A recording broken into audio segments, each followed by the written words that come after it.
¿Es usted un ex miembro de la Junta Nacional de Justicia? No, yo diría que técnicamente soy pues un miembro respecto del cual se ha producido una medida cautelar que suspende a su vez una medida cautelar que dispuso mi reposición en la Junta Nacional de Justicia. Pero yo no diría que soy un ex miembro porque esto no está concluido. Según la resolución, usted está inhabilitado a la fecha.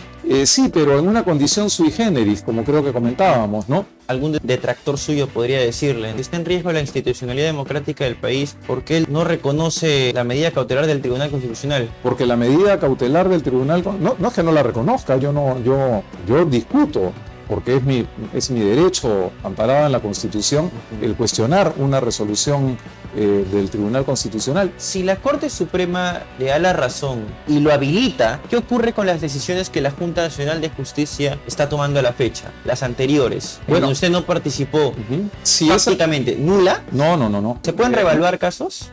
No, salvo en vía de reconsideración. Si se revoca la suspensión de la señora Patricia Benavides y ustedes ingresan habilitados por el Poder Judicial, por la Corte Suprema. Cualquier decisión en cualquier sentido que se adopte respecto de cualquier magistrado, si la decisión se ha adoptado con el quórum que establece la ley y los reglamentos, pues esa decisión es plenamente válida. ¿Cómo están, amigos de LP Pasión por el Derecho? Bienvenidos al programa Se Corre Traslado, programa de entrevistas jurídicas que analiza la coyuntura desde un ángulo legal. Hoy tenemos un tema súper interesante a nivel jurídico, también tiene efectos políticos y tenemos un invitado que nos va a explicar la coyuntura desde su perspectiva, por supuesto, el doctor Aldo Vázquez. La noticia que hoy vamos a comentar es la que ustedes están visualizando en el membrete, en la parte inferior de sus pantallas. El Tribunal Constitucional ha restablecido la inhabilitación de la doctora Inés Tello y Aldo Vázquez hasta que la Corte Suprema resuelva la apelación del Congreso.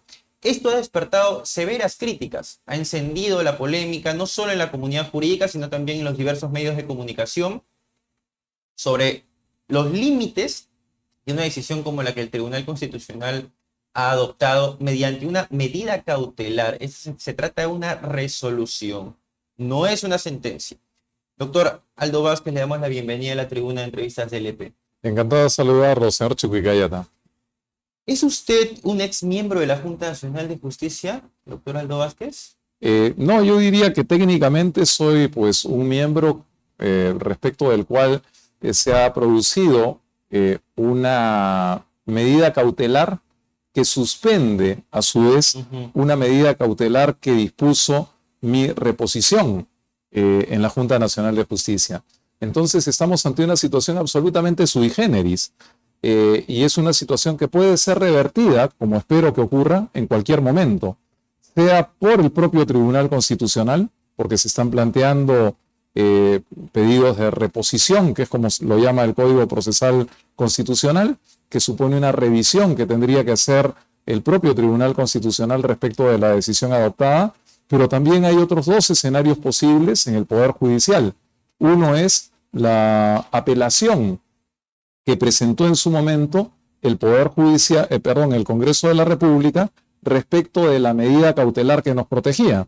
Esa apelación debe ser resuelta por una de las salas constitucionales y sociales de la Corte Suprema de Justicia, lo cual podría ocurrir en cualquier momento. Nosotros confiamos en que dada la magnitud de la materia, la relevancia, la importancia y las consecuencias institucionales que tiene para el país, pues haya un pronunciamiento pronto y ciertamente un pronunciamiento que respalde, que confirme la decisión de la Sala Superior de la Corte Superior de Justicia de Lima que nos repuso en la posición ante una arbitraria inhabilitación del Congreso de la República.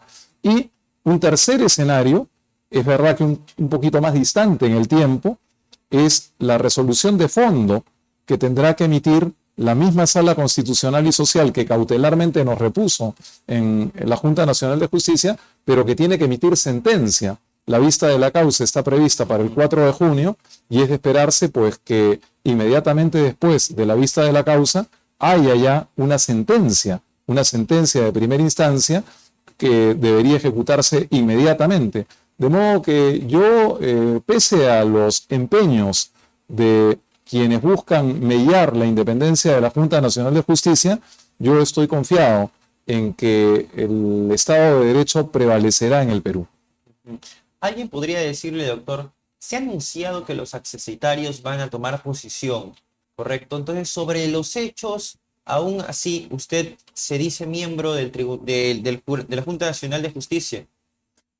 Bueno, yo explico que se trata de una situación sui generis, en donde en este momento no puedo ejercer mi función pese a tener una medida cautelar a mi favor, porque el Tribunal Constitucional ha dejado a su vez en suspenso Esa medida cautelar. la medida cautelar que nos protegía y que dispuso nuestra reposición en la Junta Nacional de Justicia. Claro. Entonces, es una situación sui generis, pero yo no diría que soy un ex miembro, porque esto no está concluido. Hay una serie de pronunciamientos que todavía pueden y deben producirse. Para entrar en contexto, vamos a tratar de explicar la cronología de los hechos. Usted fue inhabilitado por el Congreso de la República.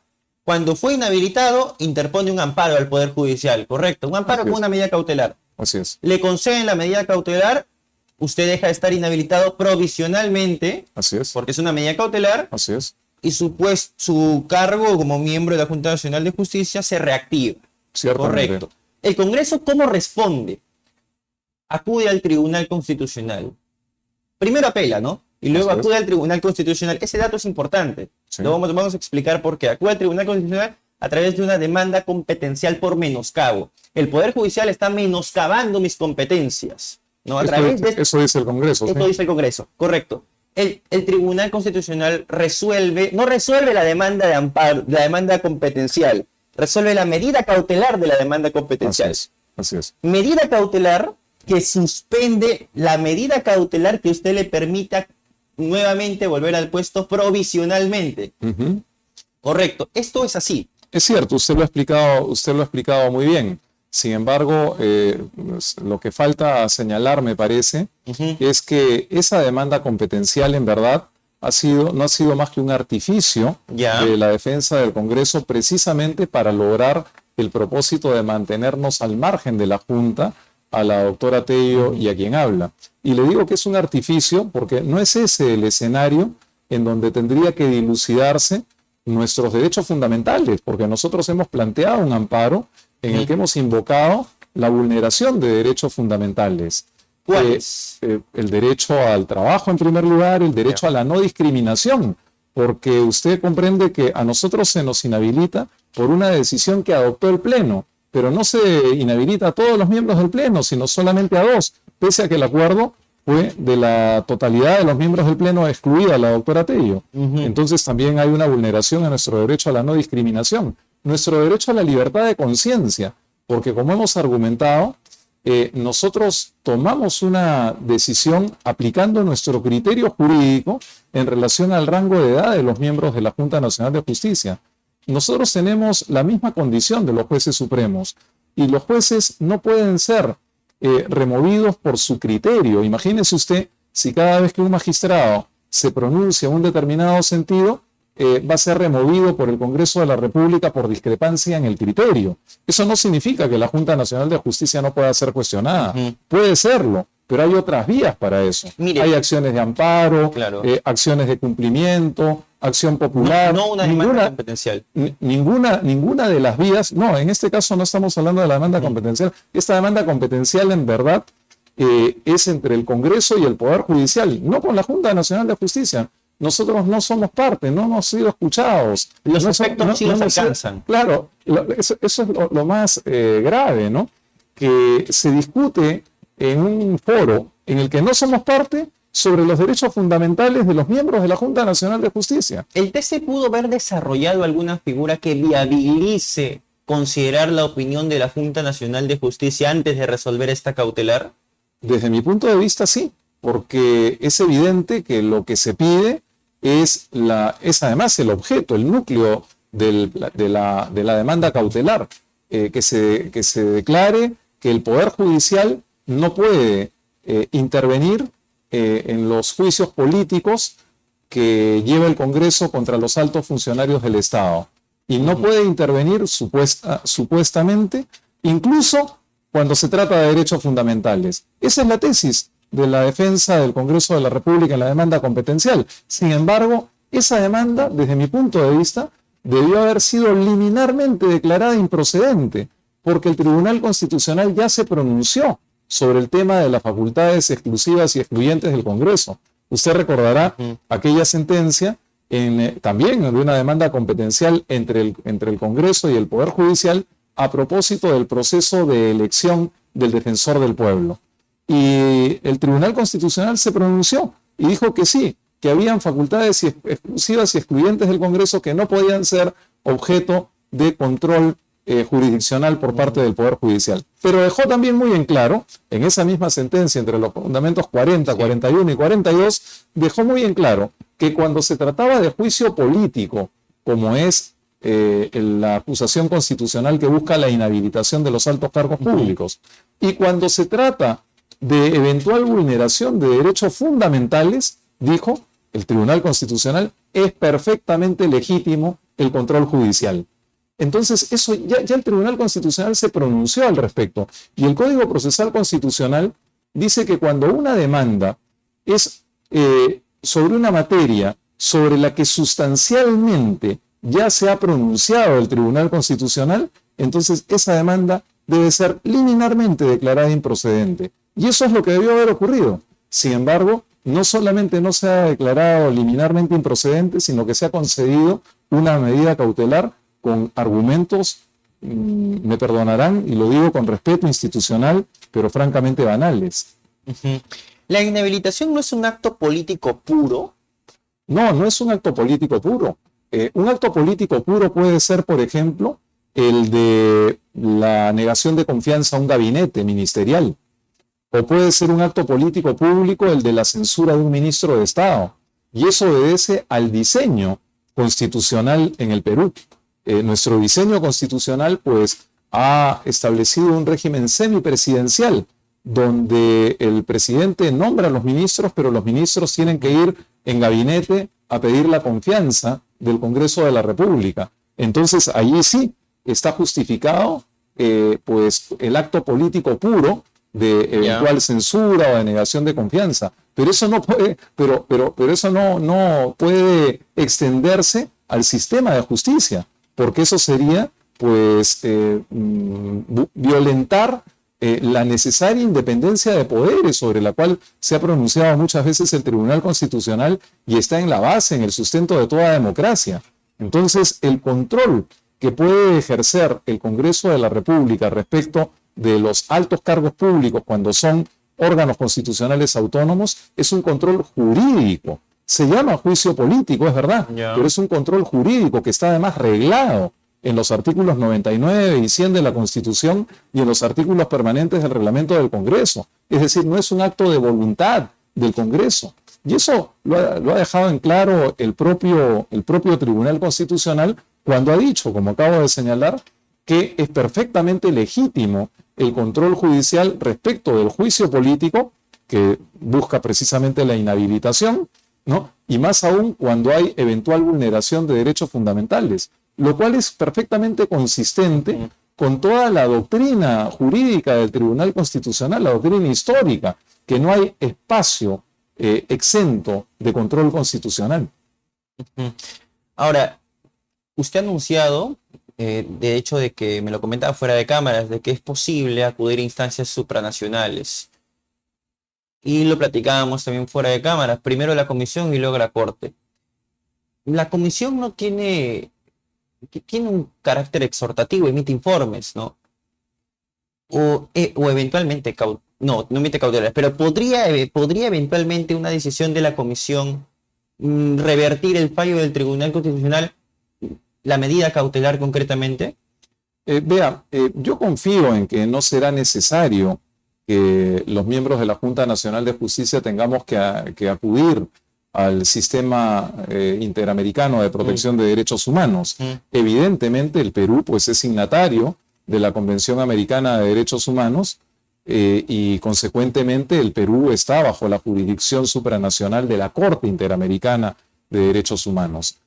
Si es que se negara nuestro derecho en sede nacional, podríamos ciertamente acudir ante el sistema interamericano. El sistema interamericano tiene, como usted lo sabe bien, pues dos componentes. La comisión, que es, digamos, la que prepara el caso y lo lleva a la Corte. Pero cuando lo lleva a la Corte pues se pronuncia a través de sentencias y la Corte puede, pues en un litigio entre los afectados y el Estado peruano, la Corte puede conceder razón, como estamos seguros que ocurriría, respecto de nuestro caso, sancionando al Estado peruano por la vulneración de nuestros derechos. Pero es verdad que esos procesos pueden ser largos y yo confío además en que eso no será necesario, porque como creo que comentábamos, hay varios escenarios posibles en el ámbito nacional en donde yo estoy seguro será resuelto este tema favorablemente a nuestra causa. Tan siquiera contemplarlo implicaría también contemplar la posibilidad de que los casos prescriban. No, en esta materia no, porque estamos ante vulneraciones de derechos fundamentales y además ante el despliegue de acciones. No estamos dejando pasar el tiempo, sino que estamos actuando en el ejercicio de nuestra defensa. Pero además, debo subrayar tampoco que no se trata de un tema personal o la defensa de intereses singulares de mi colega, la doctora Tello, y míos, sino es una defensa institucional.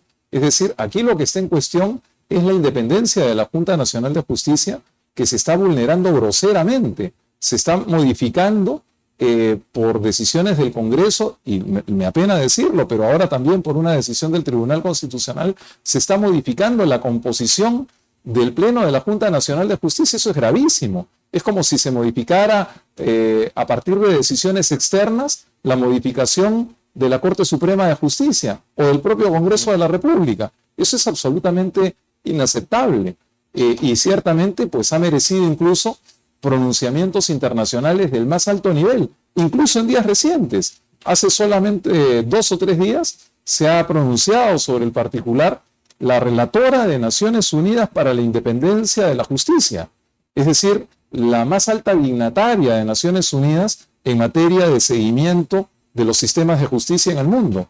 Hace poco más de una semana, 25 eurodiputados plantearon también, o pidieron, solicitaron que el responsable de Relaciones Internacionales de la Unión Europea haga un seguimiento cercano de este caso de la Junta Nacional de Justicia ante la amenaza de vulneración de la autonomía del sistema de justicia. Es decir, para estándares internacionales, el mundo observa con pavor la idea de que un Congreso de la República, lo digo no solamente respecto de la Junta, a nivel internacional, digamos, no es aceptable que el poder político invada las esferas del sistema de justicia y doblegue a esas esferas, porque cuando eso ocurre, estamos desgraciadamente ante el fin de la democracia. El Tribunal Constitucional resalta en esta resolución que, bueno, lo advierten en el fundamento 39 y 40, de que el presidente de la primera sala constitucional de la Corte Superior de Justicia de Lima, que es el juez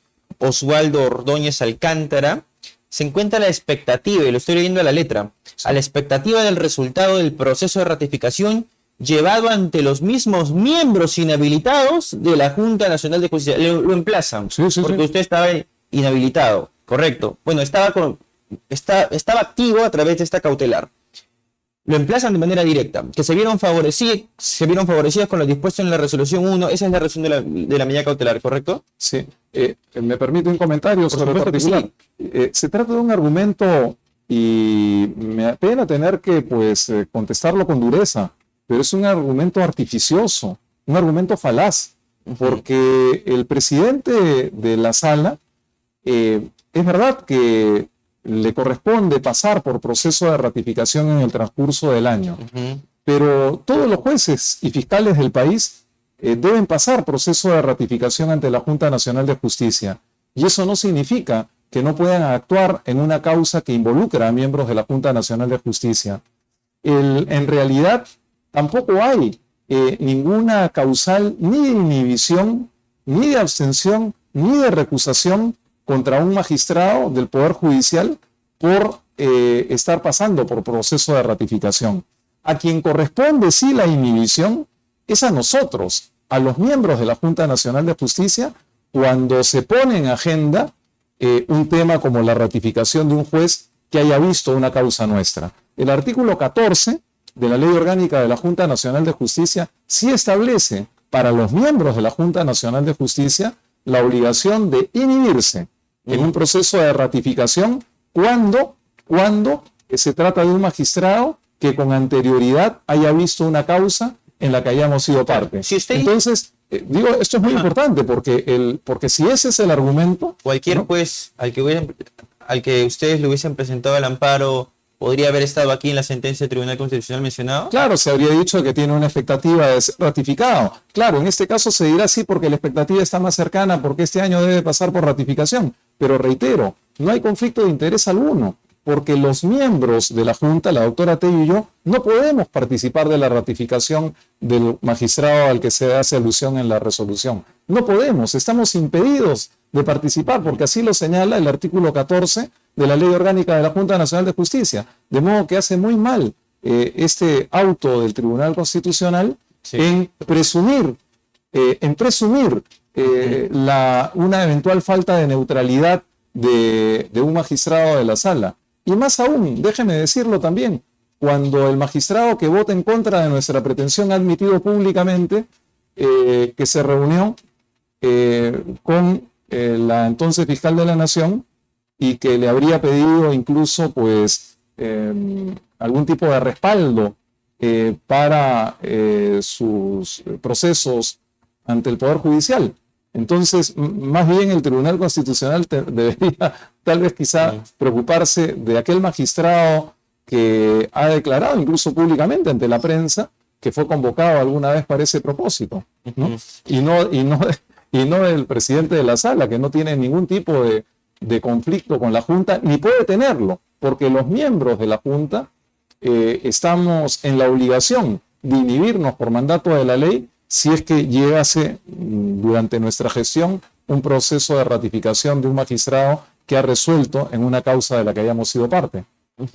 La fiscal de la Nación suspendida, la señora Patricia Benavides, su abogado, concretamente el doctor Jorge del Castillo, sostiene, por ejemplo, de que la Junta Nacional de Justicia suspendió a Patricia Benavides sin haberle... en plena investigación penal, es decir, que no debieron iniciarle una investigación en la Junta Nacional de Justicia a la par, en simultáneo. Una investigación administrativa por el lado de la JNJ y una investigación penal también en simultáneo en curso. De hecho, lo ha dicho hace unas horas apenas en audiencia. ¿Cuál es su opinión al respecto? Sí, bueno, yo no es mi propósito pues debatir con la defensa de ningún caso en particular respecto de la Junta Nacional de Justicia, porque como usted comprende, yo tengo la expectativa bien fundada de que más temprano que tarde retornaremos a nuestra función en la Junta Nacional de Justicia. Y en ese sentido, pues por supuesto tengo la obligación de preservar la objetividad en relación a cualquier proceso que pueda ser sometido al Pleno de la Junta Nacional de Justicia. Lo que sí debo decir, solo en aras de que quede claro para el público que nos acompaña, es que desde hace unas 2 décadas el Tribunal Constitucional ya ha establecido que el proceso o el procedimiento disciplinario es independiente de los procesos penales que puedan haber respecto de los jueces y fiscales. En consecuencia, no hay absolutamente ninguna incompatibilidad. Aunque ese proceso penal esté en investigación preliminar. Aunque estén en investigación preliminar, porque se trata de bienes jurídicos distintos. Es decir, una cosa es la infracción disciplinaria y otra cosa es la comisión de un delito. Incluso podría ocurrir que en el ámbito penal se establezca que no hay delito, pero sin embargo podría haber, aún no habiendo delito, podría haber infracción disciplinaria. Pero ese es un tema resuelto, le digo, ya desde hace cuando menos 2 décadas. No es un tema de discusión jurídica. Yo comprendo que a veces pues, los abogados de las defensas en los diferentes casos que tiene que ver la Junta pues, procuren ganar cierta adhesión en el público, pero no es correcto hacerlo a partir de pues, afirmaciones que no se corresponden con los datos de la realidad y con la verdad. Lo que está muy claro en el ámbito jurídico nacional es que, y no solo nacional, a nivel universal, que el procedimiento disciplinario es independiente de cualquier proceso penal. Imagínese usted qué cosa ocurre cuando alguien está investigado penalmente y el proceso penal puede durar pues años, ¿no? ¿Eso qué significa? Que la Junta no puede cumplir su función disciplinaria, su función de control disciplinario hasta que no termine el proceso penal. Eso es incompatible con la legislación, porque la Junta solo tiene 2 años desde la comisión del hecho para iniciar un procedimiento disciplinario y solamente 9 meses para llevar adelante un procedimiento disciplinario, de modo tal que todo se quedaría vacía de quedaría vacía de contenido la facultad constitucional de la Junta de ejercer control disciplinario. Pero eso está muy claro, lo reitero, está muy claro en la ley del procedimiento administrativo general y está muy claro en la jurisprudencia del Tribunal Constitucional. Los accesorios de la Junta Nacional de Justicia, al negarse o al no asumir los cargos, porque hay quienes han preferido no hacerlo, ¿no cometen desobediencia a la autoridad, habiendo ya una medida cautelar del Tribunal Constitucional, un órgano de cierre? No, en absoluto, porque nadie puede ser forzado a cumplir una labor que no desea realizar, ¿no? Eso es también parte de nuestro derecho a la libertad y parte de nuestros derechos fundamentales. A nadie se le puede obligar, comminar a que cumpla una determinada función pública. Y menos aún en estas condiciones. La carta notable, memorable, que será recordada por mucho tiempo, del doctor Abraham Siles al rechazar la convocatoria que se le hizo para integrar la Junta Nacional de Justicia, es muy expresiva además en relación al contexto en el que se produce este llamamiento, un contexto de atropello a las instituciones y un contexto pues de vulneración de derechos fundamentales de miembros de la Junta Nacional de Justicia. En ese contexto no es pues extraño que ninguno de los suplentes haya aceptado pues asumir función como miembro de la Junta Nacional de Justicia. Ahora, ante esa situación que fue advertida, porque lo hemos dicho en muchísimas ocasiones, pues ahora está ocurriendo lo que también era obvio, ¿no? Y es que el Congreso de la República busca ser ellos mismos los que decidan quiénes van a ser los siguientes miembros de la Junta Nacional de Justicia. ¿Y bajo qué vía? Bajo la vía de convocar a aquellos que no ganaron el concurso, aquellos que siguen en la lista, pero que no tienen nombramiento de la comisión especial que nos nombró. Hay que explicar que la Constitución Política del Estado establece que a los miembros de la Junta Nacional de Justicia no los nombre el Defensor del Pueblo ni los nombre el Congreso de la República. No podría hacer tal cosa, porque precisamente se trata de un órgano constitucional autónomo, independiente, que no puede depender de los poderes públicos. Entonces, hay una comisión especial que es la que selecciona y nombra. Esa comisión especial ya hizo su trabajo en el año 2019 y decidió nombrar a 7 miembros titulares y a 7 miembros suplentes. Aprobó un cuadro con los 7 titulares y los 7 suplentes. Aquellos que no ganaron plaza, pues simplemente quedaron fuera ya del concurso, un concurso ya concluido. La pretensión ahora, que entiendo seguramente saldrá como muchas decisiones del Congreso, por una ley express, se pretende modificar la ley orgánica de la Junta Nacional de Justicia, pero desde mi punto de vista en abierta contradicción con la Constitución del Estado, porque la Constitución establece que el nombramiento de los miembros de la Junta lo hace la Comisión Especial, que está diseñada en la propia Constitución Política del Estado. Entonces no puede ser ahora que mediante un mecanismo que supone la modificación de la ley orgánica de la Junta se convoque a terceros que no fueron seleccionados y nombrados por la Comisión Especial como lo manda la Constitución. Bueno, ¿contra eso podría proceder otro amparo?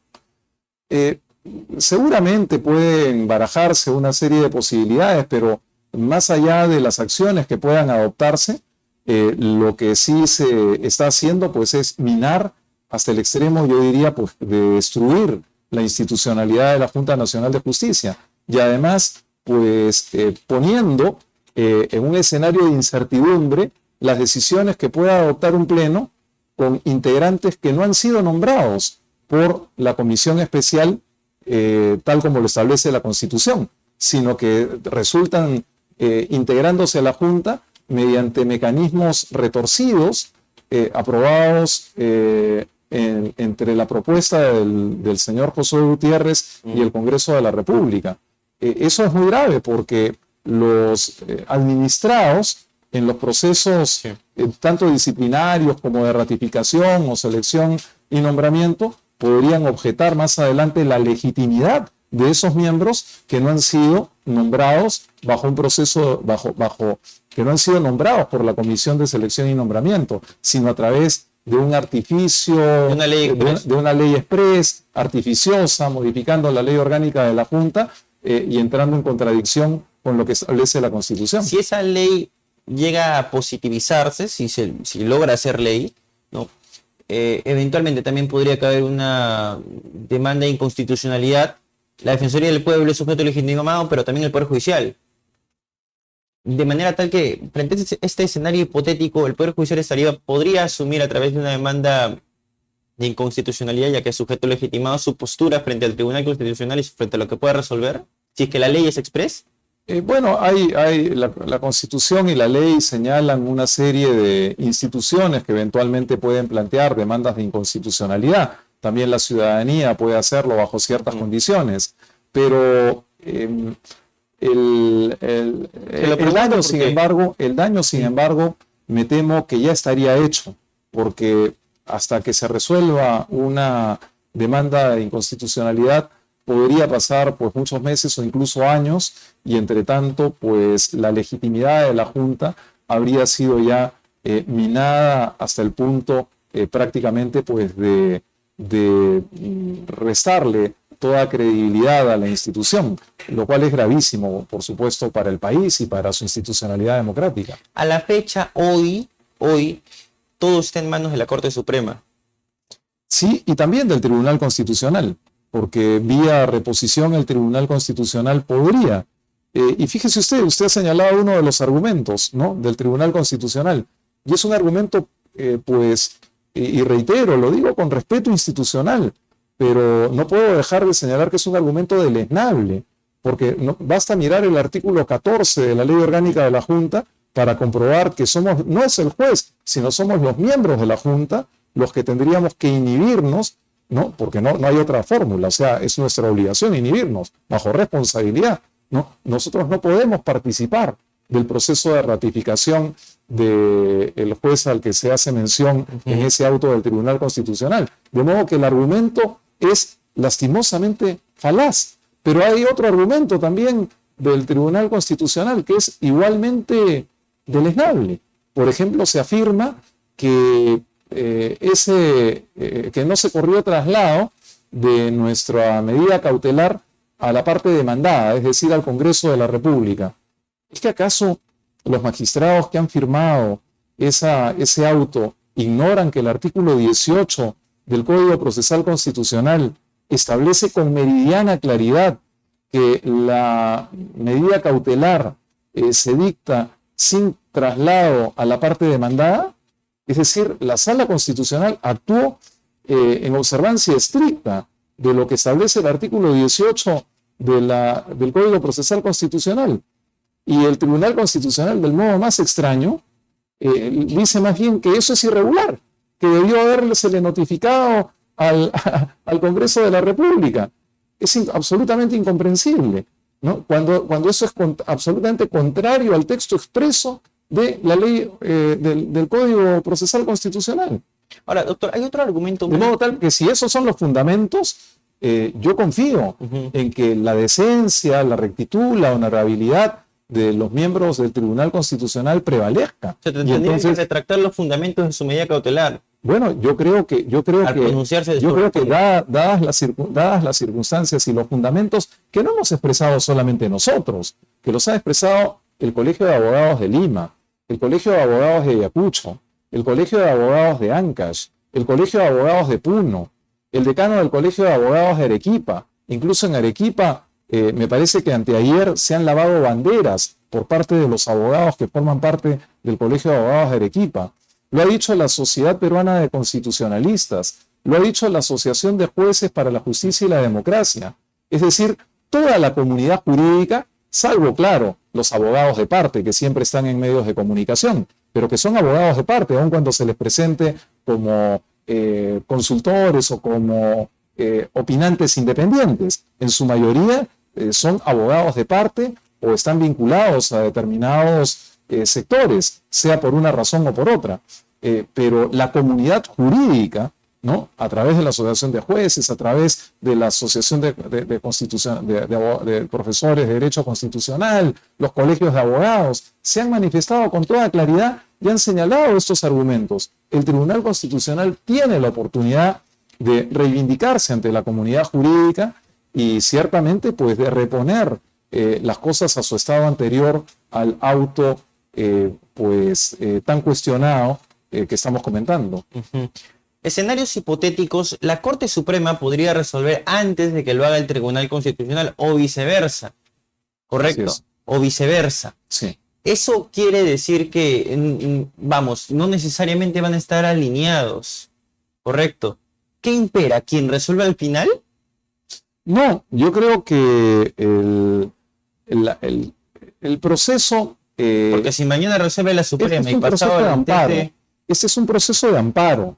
Y ese proceso de amparo debe llevarlo adelante el Poder Judicial. El Tribunal Constitucional también tiene intervención en los procesos de amparo, pero como lo sabemos bien quienes estamos vinculados al mundo del derecho, eso solo puede ocurrir en vía de agravio constitucional. Es decir, cuando el Poder Judicial le ha negado razón al accionante. Y entonces ahí el accionante que ve que ha sido rechazado su amparo y se ha agotado la vía en el Poder Judicial puede plantear un recurso de agravio constitucional para que esta materia sea revisada por el Tribunal Constitucional.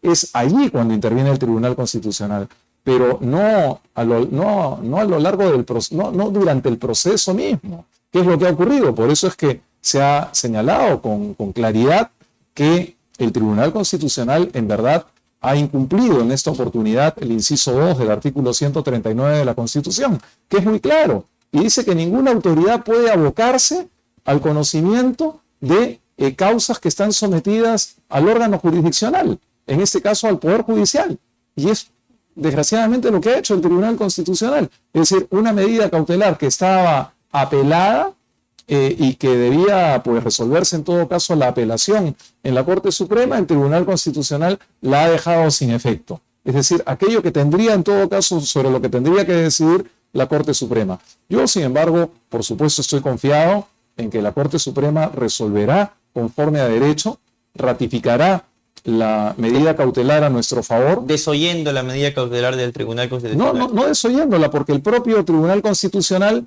en un giro sumamente extraño, ha dicho, bueno, la Corte Superior no, pero la Corte Suprema sí. Y sin que exista más argumentos que los que acabamos de comentar. Evitando una eventual colisión. Supongo que esa habrá sido la intención, pero ¿cuál es no se percibe en el auto argumento alguno por el cual se diga la Corte Superior no puede resolver, pero la Corte Suprema sí, ¿no? Salvo los que acabamos de comentar, ¿no?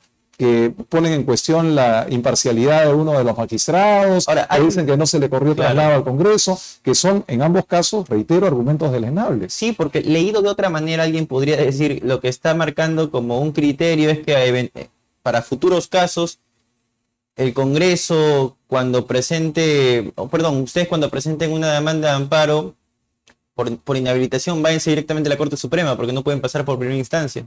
Bueno, pero eso no es lo que dice el Código Procesal Constitucional. El Código Procesal Constitucional, precisamente para proteger o para garantizar un nivel pues, más elevado, si se quiere, de razonamiento, de profundidad, ha señalado el Código Procesal Constitucional que cuando se trata de una acción de amparo contra el Congreso de la República, entonces no ingresa a un juzgado de primera instancia, a un juzgado especializado, sino que ingresa a una sala constitucional de Corte Superior. Pero y en segunda instancia se da en la Corte Suprema.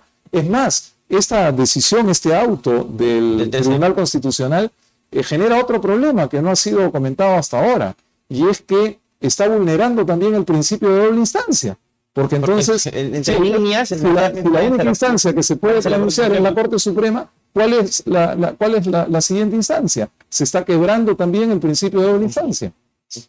Ahora, otro argumento que se ha esbozado en medios de comunicación es que el Congreso, al momento de apelar esta medida cautelar, ya reconoce reconoce esta vía como la idónea, ¿no? Por lo tanto, el Tribunal Constitucional no debió haber resuelto la medida cautelar en ese sentido.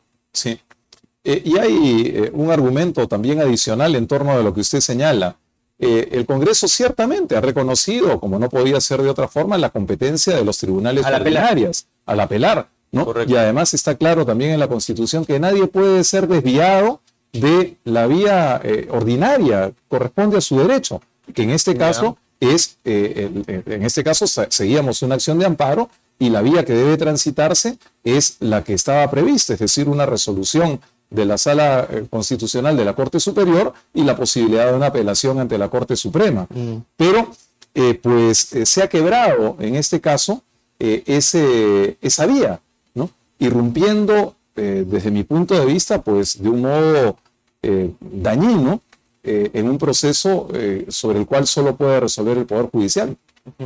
Pero ¿no son dos figuras diferentes, el amparo y la demanda competencial? ¿No, ese no sería argumento como para sostener de que es válido que vayan por dos vías diferentes? ¿No se protege bienes jurídicos diferentes?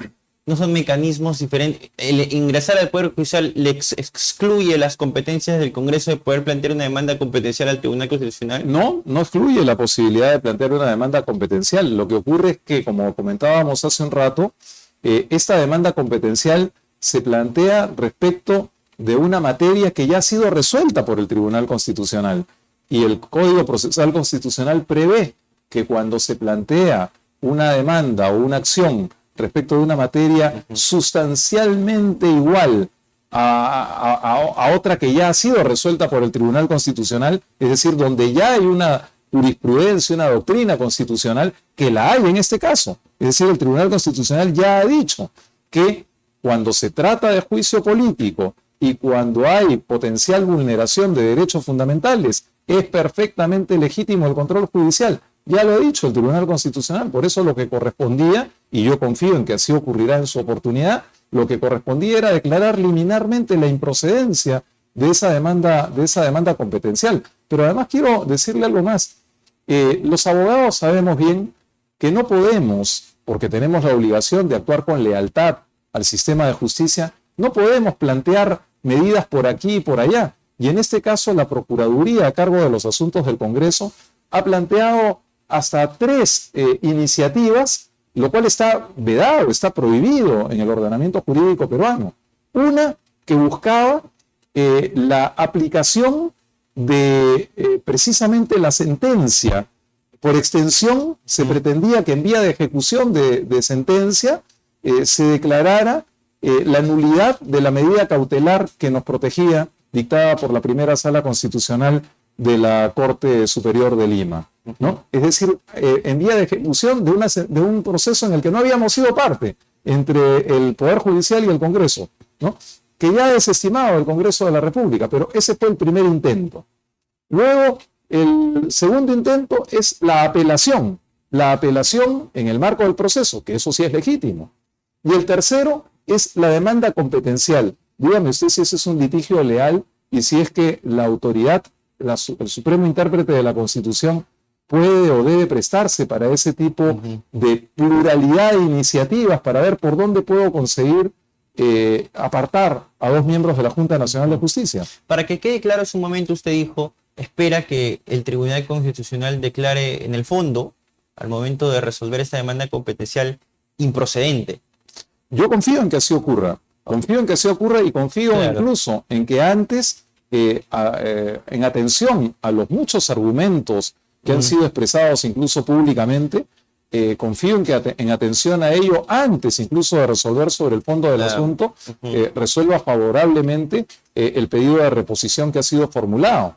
Pero en el fondo del asunto, es decir, sobre si el Poder Judicial tiene o no competencia, yo no creo que el Tribunal Constitucional pueda decir algo distinto de lo que ya dijo, no hace 20 años, sino con el actual colegiado, y lo dijo a inicios del año pasado, ¿no? Es decir, que el control judicial sobre las acciones parlamentarias cuando se trata de juicio político y cuando están en juego derechos fundamentales es perfectamente legítimo.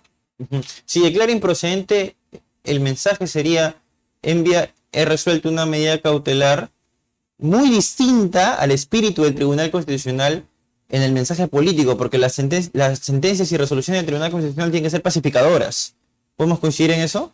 Sí, claro. Si tienen el carácter pacificador. En ese caso está claro que no. Y declaran En improcedente. este caso está claro que la medida, el auto dictado por el Tribunal Constitucional no ha correspondido precisamente a ese propósito pacificador, ¿no? Si esto es así, al final declaran improcedente, se ha encendido la polémica, se ha puesto se ha puesto en jaque la institucionalidad de diversas instituciones, entre ellas la Junta Nacional de Justicia, en vano, a través de una medida cautelar.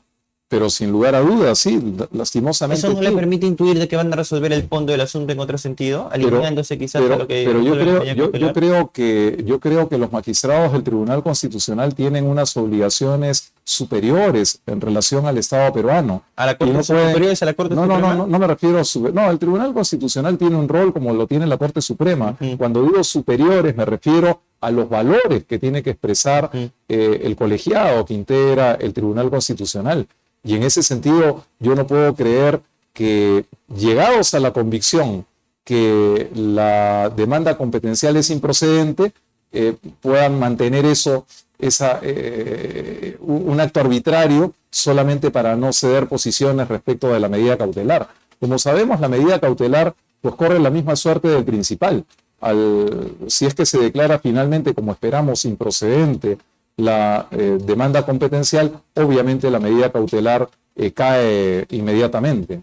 ¿Cuán cierto es que la Junta Nacional de Justicia no tiene quórum a la fecha?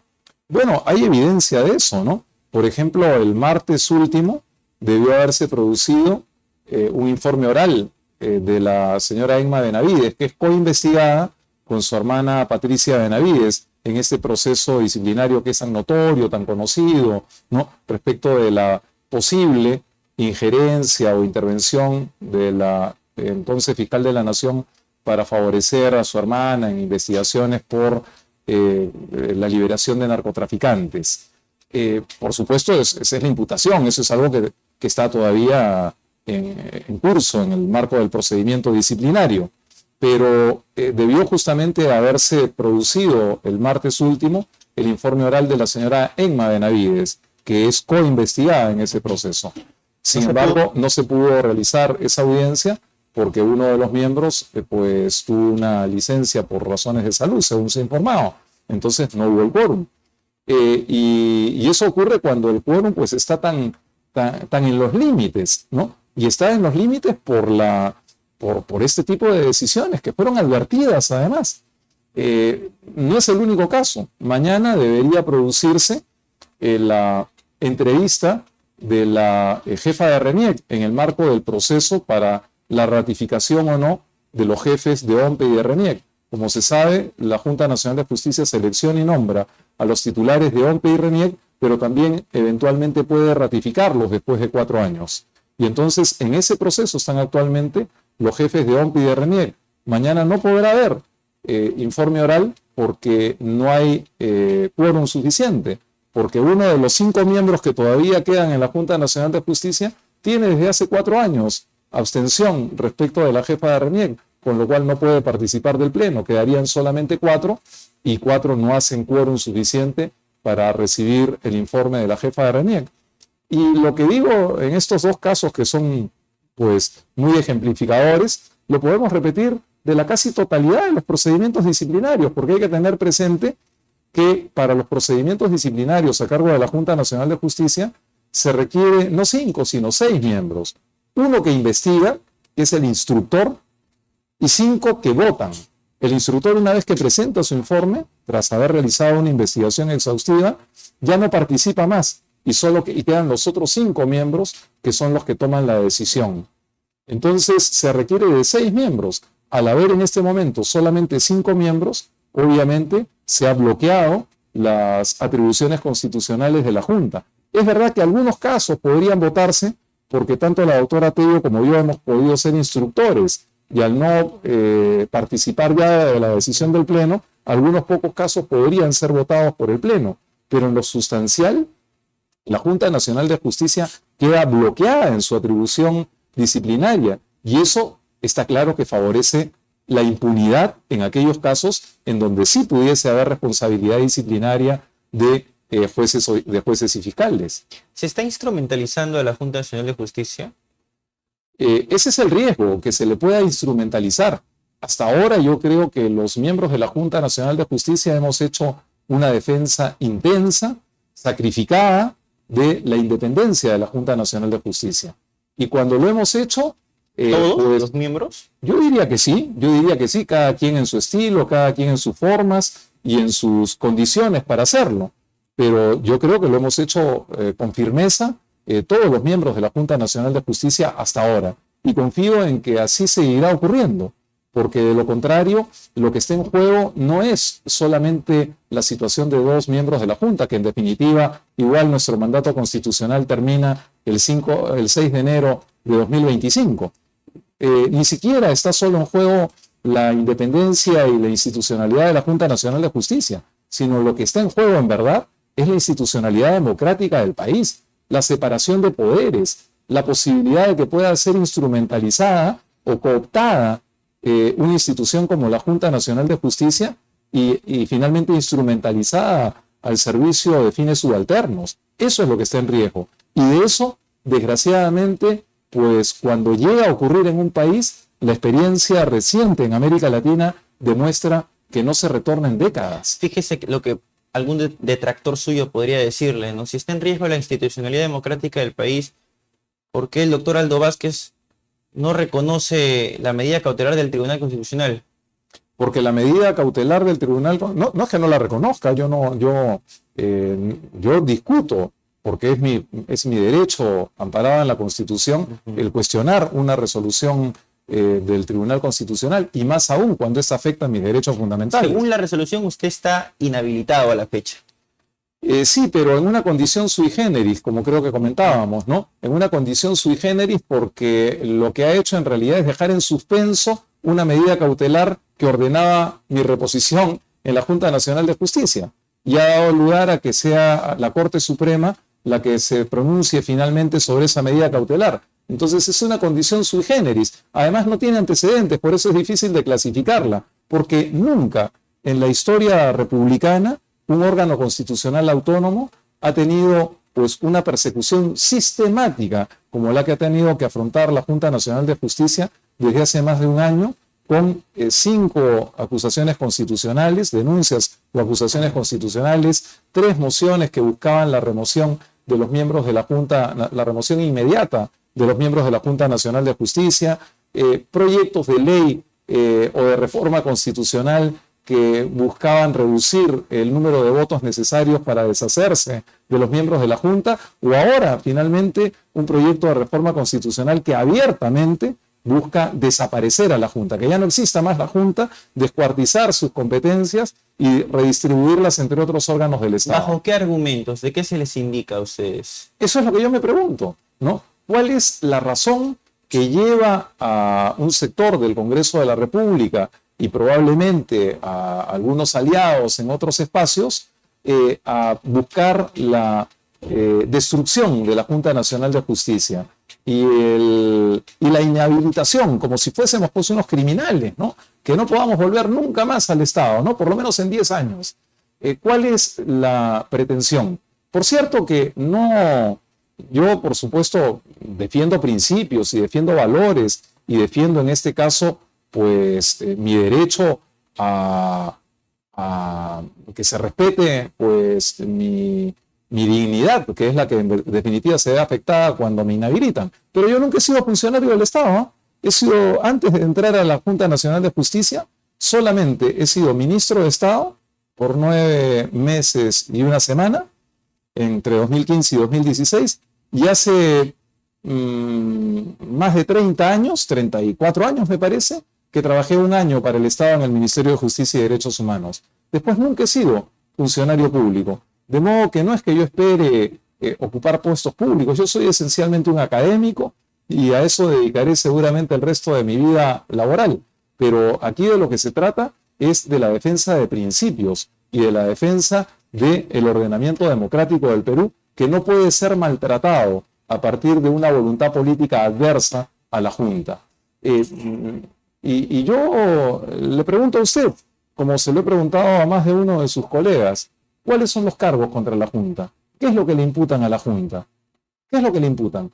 ¿Hay algún audio, algún video, alguna situación comprometida de los miembros de la Junta? Porque la inhabilitación que ha operado en el Congreso es en relación a nuestro criterio. Es decir, un sector del Congreso no está de acuerdo con nuestro criterio. Y como no está de acuerdo con nuestro criterio, nos inhabilita. Eso es ilegal.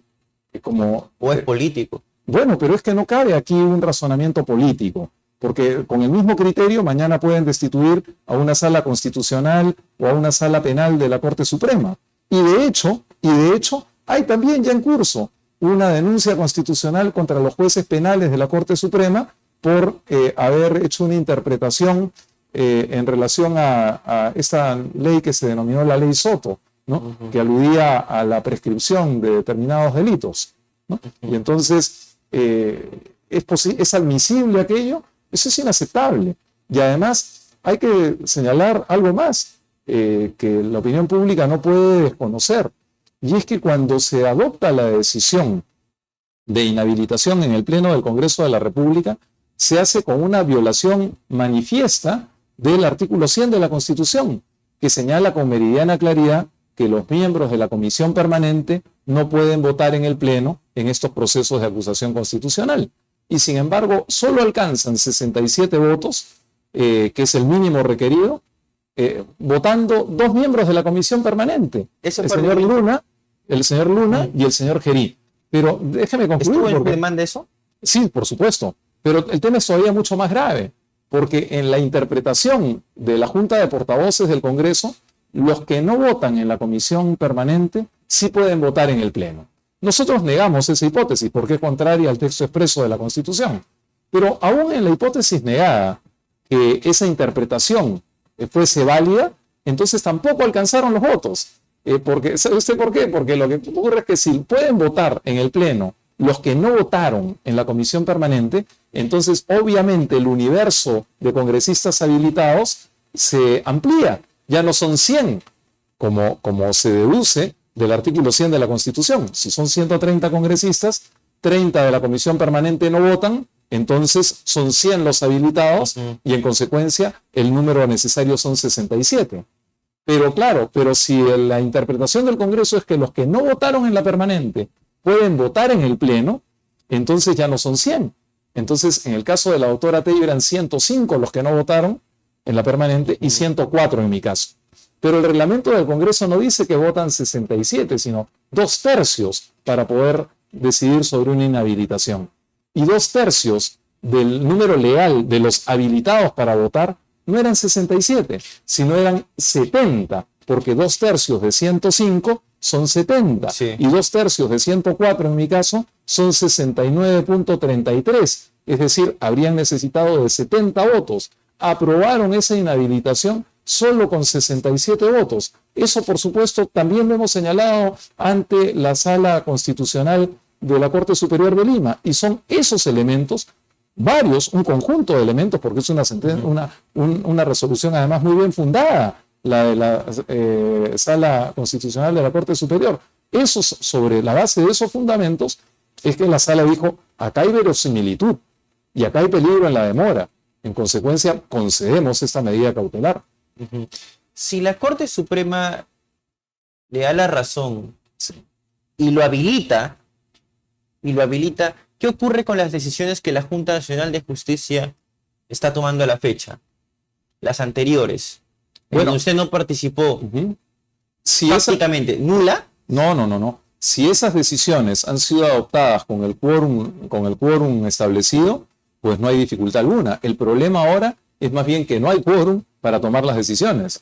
Aunque usted no sea de la posición ganadora de ese quórum.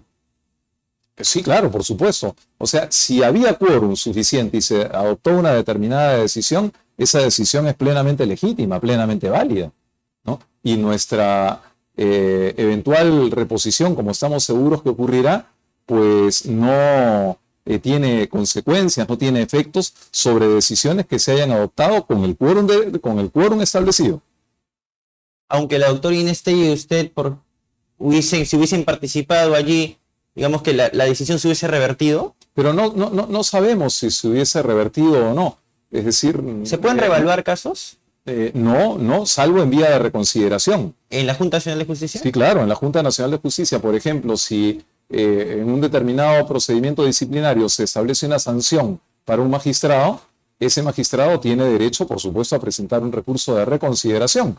Ese recurso de reconsideración podría ser visto por el pleno que corresponda. Y si yo estoy en el pleno, pues estaré legitimado para ver el recurso de reconsideración, pero no la decisión que se haya adoptado antes. Si se revoca la suspensión de la señora Patricia Benavides y ustedes ingresan habilitados por el Poder Judicial, por la Corte Suprema. No, cualquier decisión en cualquier sentido que se adopte respecto de cualquier magistrado, no personalicemos en un caso singular. En cualquier caso, si la decisión se ha adoptado con el quórum que establece la ley y los reglamentos, pues esa decisión es plenamente válida. Bien, doctor, muchísimas gracias por su participación. De manera muy escueta, algunas palabras finales sobre el caso. Ese es un portal jurídico, nos ven muchísimos abogados a nivel nacional. Bueno, yo creo que todos estamos obligados por un imperativo que está establecido en la propia Constitución del Perú de defender el ordenamiento democrático del país. Y lo que está en juego aquí es el ordenamiento constitucional y democrático del Perú. No tengo ninguna duda al respecto y eso lo ha dicho la Junta Nacional de Justicia más de una vez. Lo ha dicho también incluso a través de pronunciamientos públicos. Y en ese contexto, lo que yo creo es que la comunidad jurídica en particular, pues debe seguir manifestándose como lo ha hecho hasta ahora, ¿no? Me he referido a los pronunciamientos de los colegios de abogados del Perú, me he referido al pronunciamiento de la Asociación de Jueces por la Justicia y la Democracia, al pronunciamiento de la Asociación de Constitucionalistas del Perú, ¿no? De modo tal que yo confío en que muchas más voces se sumarán a esta defensa que no es de personas, y yo diría que ya ni siquiera de la Junta Nacional de Justicia, sino que es la defensa de la institucionalidad democrática del Perú, de la separación de poderes y, en definitiva, de la independencia del sistema de justicia en nuestro país. Mi doctor, muchísimas gracias por su participación en la secuencia de entrevistas de LP Pasión por el Derecho, el portal jurídico más visitado de todo el Perú. Aquí en su programa Se Corre Traslado, en donde analizamos jurídicamente noticias de índole judicial y también noticias de índole político. Nos vemos en una próxima transmisión a través del portal jurídico más visitado de todo el Perú, y este programa llega auspiciado gracias a Sastrería Gutenberg de Gutenberg, España. Me despido de todos ustedes, queridos amigos. Permiso.